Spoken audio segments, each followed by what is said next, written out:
Bulldozer चलाने से कार्रवाई नहीं होती है, बुलडोजर चलाने से सबूत मिटते हैं।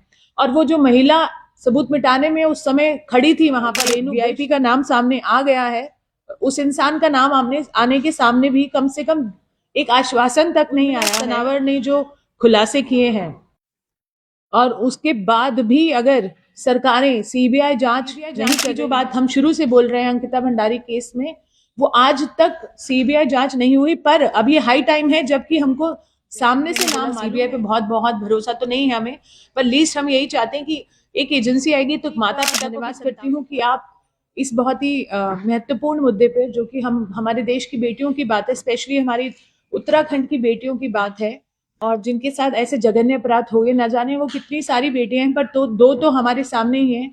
और मुख्य रूप से मैं यहाँ पर हमारी बेटी अंकिता भंडारी के बारे में बात करने आई हूँ।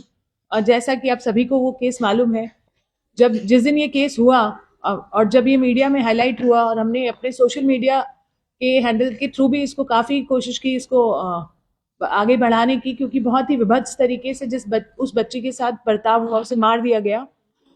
तो तब मैं देहरादून में ही थी, और तब भी हमने इसको काफ़ी उठाया, और काफ़ी टीवी चैनल्स पे आप ही लोगों के थ्रू हमने इसको काफ़ी बढ़ चढ़ कर हमने इसको मद्देनज़र रखा, हमारी सरकारों की, जो हमारी गूंगी बहरी सरकारें हैं, ताकि वो इस पे थोड़ा संज्ञान ले।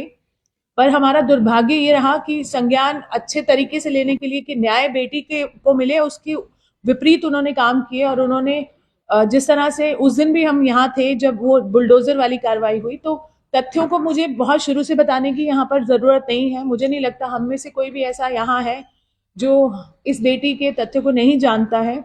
पर अभी हम जो इस प्रेस वार्ता के लिए यहाँ पर आए हैं, हमारे मुख्य उद्देश्य ये है कि अभी फिर से जो उर्मिला सनावर ने जो खुलासे किए हैं, और उसके बाद भी अगर सरकारें सीबीआई जांच नहीं कर रही हैं, कहीं ना कहीं ये दर्शाता नहीं है कि वो सिर्फ फेलियर हैं और हमारी बेटी को उन्होंने बहुत बुरी तरह से फेल किया है, अंकिता भंडारी को। मुझे लगता है वो इसमें लिप्त है, और अब तो बहुत ही ज्यादा एविडेंट हो गया है जिस तरह से ये वीआईपी का नाम सामने आ गया है।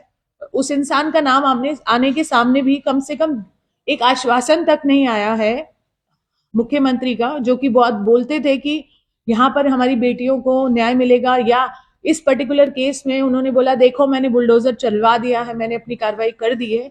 बुलडोजर चलाने से कार्रवाई नहीं होती है, बुलडोजर चलाने से सबूत मिटते हैं। और वो जो महिला सबूत मिटाने में उस समय खड़ी थी वहां पर, रेनू बिष्ट, मुझे लगता है कि हमने बहुत ही उनको पोलाइटली हैंडल किया है। हम सबने सिर्फ उनका नाम उजागर किया, पर सबूत मिटाने के जुर्म में वो इस औरत को ना कि इस्तीफा होना चाहिए या यहाँ से निकाल देना चाहिए पार्टी से, मुझे लगता है उनकी गिरफ्तारी होनी चाहिए।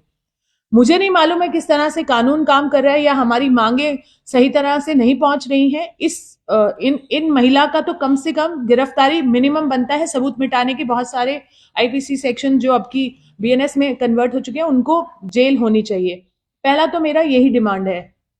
दूसरा, सीबीआई जांच की जो बात हम शुरू से बोल रहे हैं अंकिता भंडारी केस में, वो आज तक सीबीआई जांच नहीं हुई। पर अब ये हाई टाइम है, जबकि हमको सामने से नाम मालूम है उस शख्स का, तो क्यों नहीं सीबीआई जांच हो रही है। मेरी अंकिता के पिता से अभी बात हुई थोड़ी देर पहले भी की, क्योंकि वो आ नहीं पाए, तो उन्होंने बताया कि उन्हें क्या क्या समस्याएं झेलनी पड़ रही हैं। उन्होंने मुझे बताया कि कानूनी प्रक्रिया में आज तक पुलकित आर्या और उसके साथियों की कॉल डिटेल्स अभी तक पेश नहीं किए गए हैं। हालांकि 2 साल ट्रायल चलने के बाद जहां पर उनको सजा हुई है, आज तक कॉल डिटेल्स वहां पर प्रेजेंट नहीं किए गए। बहुत सारी चीजें हैं, वो आर्थिक मंदी से भी गुजर रहे हैं, उनको आज तक कोई सहायता नहीं दी गई। जो बड़े बड़े प्रॉमिस, जो वादे इन्होंने किए, आज तक उनको पूरा नहीं किया गया। बहरहाल बेटी के न्याय की बात है, अब तो हमें नाम भी सामने आ गया है। जो अगर इन्होंने अभी भी सीबीआई नहीं लगाई, तो आपको भी मालूम है आक्रोश में हम लोग, और हम चाहते हैं कि नहीं तो सत्ता पलटेगी या जो भी होगा, हम लोग सड़क पर उतर रहे हैं, सड़क पर देख रहे हैं आप, और उतरेंगे। पर हमें न्याय चाहिए इस बेटी के लिए, और सीबीआई जांच इज द लीस्ट वो जो कर सकते हैं इस केस में। और कम से कम ये 2 इंसानों के नाम जो मैंने बताए हैं, रेनू बिष्ट और जो ये वीआईपी जिसका नाम सामने आया है, उसको इमीडिएट अरेस्ट किया जाए, इन्वेस्टिगेट किया जाए। कभी भी कोई रेप पीड़िता का मामला होता है, पहले अरेस्ट होता है, फिर इन्वेस्टिगेट होता है। ये लॉ में जो चेंज आया था निर्भया केस के बाद, जस्टिस वर्मा रिकमेंडेशंस के बाद जो चेंजेस आए थे, उसमें ये तथ्य, ये एक लॉ है। हम कोई एहसान, हम कोई नहीं वो हम पे एहसान कर रहे हैं, हम अपनी हक मांग रहे हैं। पहले आप उसको अरेस्ट कीजिए, फिर जांच कीजिए और जांच सीबीआई को दीजिए। ये हमारे मोटी मोटी जो हमारी डिमांड है ये है। दूसरा, एक और केस के वक्त तरफ मैं आपका ध्यान आकर्षित करना चाहती हूँ। लगभग कुछ वर्ष पहले इसी प्रेस कॉन्फ्रेंस रूम में मैं इसी जगह पर हमारी एक और बेटी के न्याय के लिए यहाँ आई थी, जब सुप्रीम कोर्ट ने एक्विटल दे दिया था हमारे छावला गैंग रेप केस की, हमारी उत्तराखंड की निर्भया के केस में। आप सभी को यहाँ मालूम होगा कि वो पिता और माता हमसे कब से जुड़े हुए हैं। जब से ये केस हुआ तब से मैं पर्सनल तौर पर और मेरी संस्था उनको सपोर्ट करते आए थे। पर सुप्रीम कोर्ट में इस फैसले के बाद हम बहुत ज्यादा आहत थे, क्योंकि जिस तरह की बर्बरता उस बेटी के साथ हुई थी, आप सभी को मालूम है। आपको बताने की जरूरत नहीं है कितनी मतलब बुरी हालात में उस बेटी का गैंग रेप करके उसे मार दिया गया था। उस केस में ओपन एंड शट केस था और उसमें लोअर कोर्ट ने फांसी दी, हाई कोर्ट ने फांसी दी, सुप्रीम कोर्ट ने फांसी को आजीवन कारावास ना करते हुए उल्टा एक्विटल कर दिया। हम लोग सोच रहे थे कि अगर आजीवन कारावास भी करेंगे तो हम बहुत आंदोलन करेंगे, पर उन्होंने तो सीधा उन्हें बाइज्जत बरी कर दिया। बाहर आते ही एक आरोपी ने एक और हत्या, एक मर्डर कर दिया। हमने बहुत ज्यादा गुहार लगाई सुप्रीम कोर्ट में, हमारी सारी रेमेडीज हम खत्म कर चुके हैं, रिव्यू पिटिशन डाल चुके हैं। उसमें भी हम चाहते हैं कि एक नई सिरे से उसकी जांच हो, क्योंकि ये तो कंफर्म है कि उस बेटी का बलात्कार हुआ, पोस्टमार्टम में आया और उसकी हत्या की गई।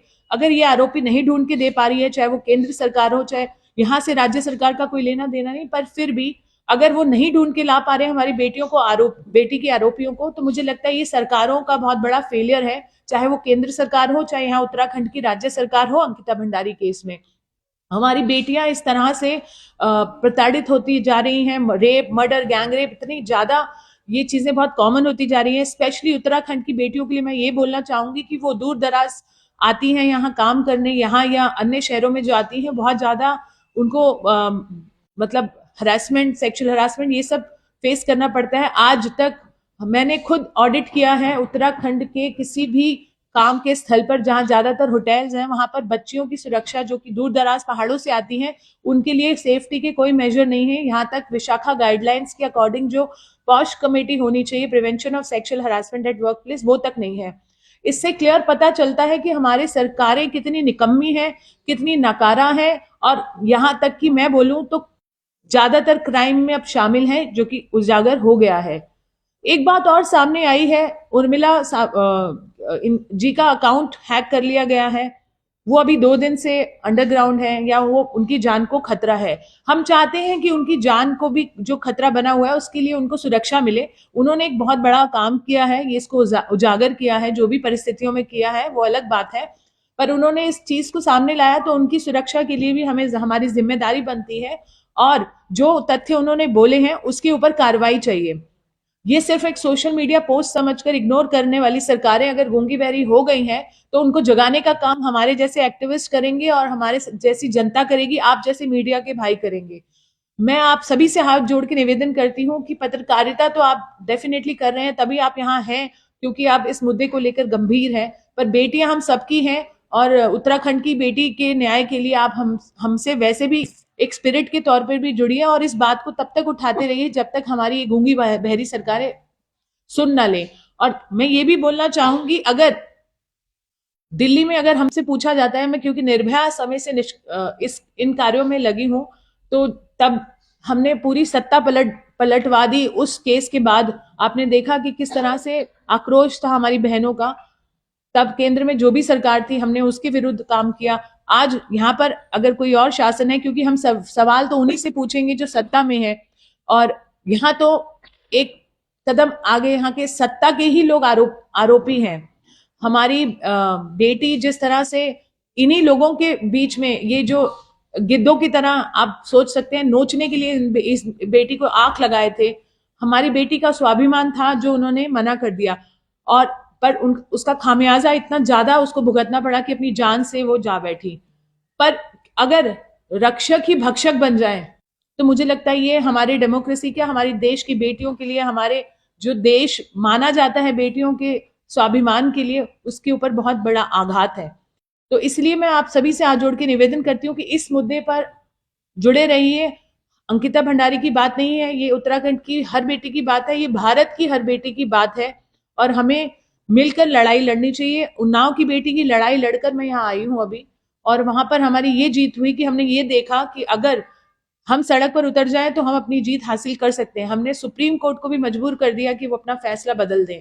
तो अंकिता के केस में अगर हम थोड़ी आवाज और अपना आपका साथ मिलेगा तो हम जरूर इस बेटी को भी न्याय दिला पाएंगे। बस मैं यही बात करना चाहती हूँ। बाकी आप लोगों के कोई सवाल है तो आप पूछ सकते हैं।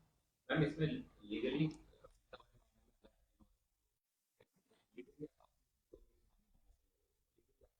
बस लीगली मैं यही कहना चाहती हूँ कि हालांकि देखिए सीबीआई पे मैं अगर ऑफ रिकॉर्ड बताऊं तो सीबीआई पे मतलब बहुत ज्यादा हमें वो नहीं है भरोसा, बट लीस्ट ये लोग अपनी तरफ से कम सीबीआई करेंगे तो हमें लगेगा एक स्तर ये लोग आगे बढ़े हैं लीगली। तो अभी ये कोर्स चलेगा, बट ये उसको टाइम बाउंड दृष्टि से अगर ये कर दें, 2 साल तो इन्होंने लगा दिए लोअर कोर्ट में, इसको सुप्रीम कोर्ट के एक जज के निरीक्षण में अगर ये जल्द से जल्द एक टाइम बाउंड कमिटमेंट कर दें तो मुझे लगता है उससे बड़ा इसमें अचीवमेंट नहीं होगा, क्योंकि ऐसे तो सालों साल चलेंगे। हमारे छावला गैंग रेप केस में भी 9 साल 10 साल के बाद उन्होंने एक्विटल दे दिया। तो क्योंकि मामला ठंडा हो जाता है, उन्हें लगता है लोगों की जो भावनाएं हैं वो भी थोड़ी फिजल आउट हो जाती हैं, तो हम नहीं चाहते ये हो। हमें आप समय दें वो 1 साल 2 साल, और ये सब हो पॉसिबल है क्योंकि ये सब रिफॉर्म्स हुए हैं निर्भया के बाद। तो हम ऐसी कोई चीज नहीं मांग रहे हैं या हम कोई भीख नहीं मांग रहे हैं, हम अपना हक मांग रहे हैं। और अगर आप बेटियों को न्याय नहीं दे सकते हैं 1 साल के भीतर भीतर, तो मुझे लगता है फिर इनको रिजाइन कर देना चाहिए। किसी का हक नहीं बनता सत्ता में बैठ के, अगर आप फेलियर हैं, अगर आप इतना भी लीड नहीं कर पा रहे हैं कि आप न्याय व्यवस्था को ठीक नहीं कर पा रहे हैं या कोर्ट कचहरी बढ़ा नहीं पा रहे हैं, जजेस को नहीं बढ़ा पा रहे हैं, एक्सपर्ट लोगों को हायर नहीं कर पा रहे हैं, तो I think it is a failure of the government. And उनको इस चीज को मद्देनजर रखते हुए हमें एक प्रॉमिस चाहिए, उनसे एक शपथ चाहिए, वादा चाहिए। पहले तो सबसे बड़ा सवाल ये है कि आरोपी उन्हीं की पार्टी के हैं, तो हमें सबसे पहले तो ये निष्कासित करें, जेल डालें। ये जो 2 नाम मैंने लिए तो ये तो जेल जाने लायक है। उसके बाद इन्वेस्टिगेशन हो तो लीगली मुझे लगता है ये हमारा भरोसा बैठेगा कि ये सरकारें बेटी बचाने को, बेटी बढ़ाने को सच में सीरियस है। नहीं तो धामी का इस्तीफा होना चाहिए। अगर नहीं हुआ तो मुझे लगता है कि ये हम हमारे लिए शर्मनाक बात है कि हम ऐसे लोगों को चुनते हैं। मैम शर्मा आजकल मैम मैं ये जानना चाहूंगा कि सवाल करते हैं सीबीआई को लेकर, तो सरकार का हमेशा ये रिस्पॉन्स रहता है कि हाई कोर्ट ने एसआईटी की जांच को सेटिस्फैक्टरी बताया, सुप्रीम कोर्ट ने एसआईटी की जांच को सेटिस्फैक्टरी बताया, तो सीबीआई में जांच क्यों होते हैं? तो लीगली अंकिता की फैमिली के पास क्या ऑप्शंस हैं, या जो एक्टिविस्ट हैं आप लोगों के पास लीगली क्या ऑप्शंस हैं? क्या दोबारा से आप लोग रिव्यू पिटिशन डालने का विचार बना रहे हैं? जी, अभी मेरी उनके पिताजी से भी बात ये हो रही थी कि अगर वो चाहते भी हैं सीबीआई जांचो, हमने भी एक्सपर्ट से बात की। जैसा कि मैंने बोला सीबीआई पे बहुत बहुत भरोसा तो नहीं है हमें, पर लीस्ट हम यही चाहते हैं कि एक एजेंसी आएगी तो माता पिता को भी संतावना मिलती है कि हाँ एक थर्ड एजेंसी भी इस पे कार्यरत है और उससे बहुत फर्क पड़ेगा। बट टेक्निकली अभी जो मैं ये चाहती हूँ कि ये वीआईपी गिरफ्तार हो और ये रेणु बिष्ट भी गिरफ्तार होनी चाहिए, क्योंकि ये मांग यहाँ हुई नहीं है, पर टेक्निकली अगर आप देखें तो उसका बहुत महत्व है। उर्मिला सरावर ने जो बातें कही उसको सरकार बहुत ज्यादा सीरियसली लेगी। क्या आप इसके लिए कोई पहल करेंगे जिससे कोर्ट इसका संज्ञान स्वयं ले? देखिए अब तक तो कोर्ट को ले लेना चाहिए था। हमारे देश की जो कोर्ट है आजकल कुत्तों पे संज्ञान ले रही हैं, स्वतः संज्ञान ले रही हैं कि कुत्ते यहाँ नहीं घूमने चाहिए, कुत्ते वहां नहीं घूमने चाहिए। मुझे तो हैरानी हो रही है कि देश की बेटियों के साथ इतनी बर्बरता हो रही है और वो अभी इसमें संज्ञान लेने का सोच रही हैं। कोई भी सभ्य समाज में, कोई भी सो कॉल्ड डेवलपिंग नेशन में ये खुद ही स्वतः संज्ञान ले लेना चाहिए था। और मैं ये नहीं कहती कि हर वीडियो पे आप सीरियसली लो, बट उसने कुछ तथ्य दिए हैं, वीडियो रिकॉर्डिंग्स दिए हैं।